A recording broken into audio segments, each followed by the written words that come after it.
Hey everyone, welcome to the first recipe of my new cooking series.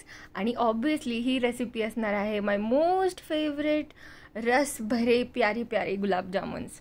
So first of all मी 2 प्रीमिक्सचे packets घेतले जे 200 grams each आहे. आणि त्याच्यावरती मागे जे डिरेक्शन्स टू डू दिलेले असतात त्याच्या वाईज आपण दूध घ्यायचं आहे. दूध कोमट नको आहे किंवा गरमही नको आहे, रूम टेम्परेचरचं दूध घ्यायचं आहे. आणि एकदम थोडंसं दूध टाकून या डोला एकदम छान हाताने कुस्करून मळून बनवून घ्यायचं आहे.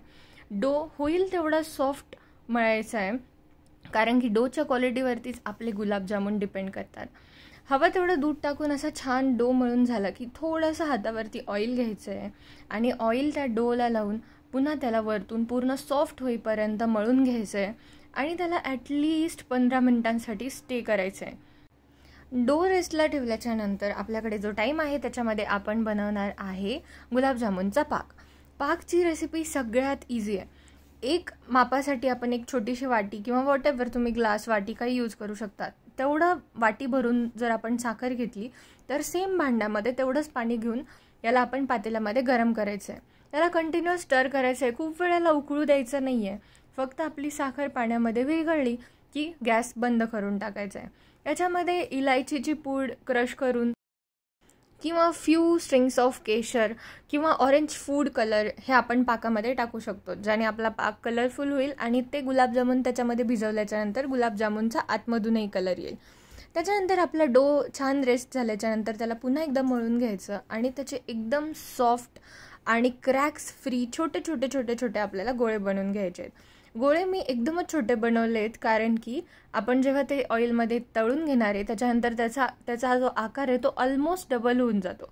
त्याच्यामुळे मी असे छोटे छोटे क्रॅक फ्री गोळे हाताला तेल लावून बनवून रेडी करून ठेवणार आहे. मीन टाईममध्ये आपला पाक तोपर्यंत थोडासा नॉर्मल टेम्परेचरला येऊन जाईल. तोपर्यंत आपण साईड बाय साईड गुलाबजामुन तळण्यासाठी तूप किंवा तेल तुम्ही जे यूज करत असाल ते गरम करायला ठेवलं आहे. मेक शुअर की ते खूप जास्त तापलेलं नको आहे आणि ऑलवेज रिमेंबर की आपल्याला एकदम कमी फ्लेमवरती गुलाबजामुन तळायचे आहेत.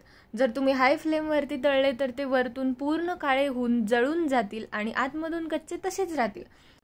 हातांमध्ये थोडासा प्रेशर देऊन आपण जेव्हा गुलाबजामुनचे गोळे बनवतो तेव्हा त्याच्यामध्ये क्रॅक्स राहत नाही. जर गुलाबजामुनमध्ये क्रॅक राहिली तर तळल्याच्या नंतर जेव्हा तो फुलतो तर त्याचा डिरेक्टली एक पॉपकॉर्न बनून जातो आणि मग ते गुलाबजामुन फुटतात आणि मग त्याचा सगळा भरीत होऊन जातं.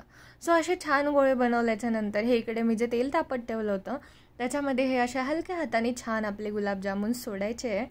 आणि गुलाबजामुनला तेलामध्ये सोडल्याच्या नंतर त्याला खूप ढवळाढवळ करायची नाही आहे, अगदी हलक्या हाताने त्याला आपण तळून घेणार आहे. जोपर्यंत वरतून पूर्ण गुलाबजामुनचा ब्राऊन कलर येत नाही तोपर्यंत याला लो फ्लेमवरती मी तळून घेतलं आहे. And look how beautifully they are getting fried.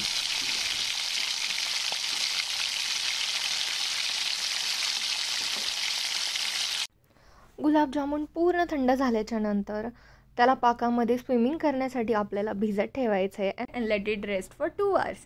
2 तासाच्या नंतर माझे गुलाबजामुन असे मस्तपैकी एकदम रसरशीत बनून तयार झालेले आहेत. आणि मग आता मी तुम्हाला खाऊन दाखवणार आहे की गुलाबजामुनची टेस्ट कशी आहे.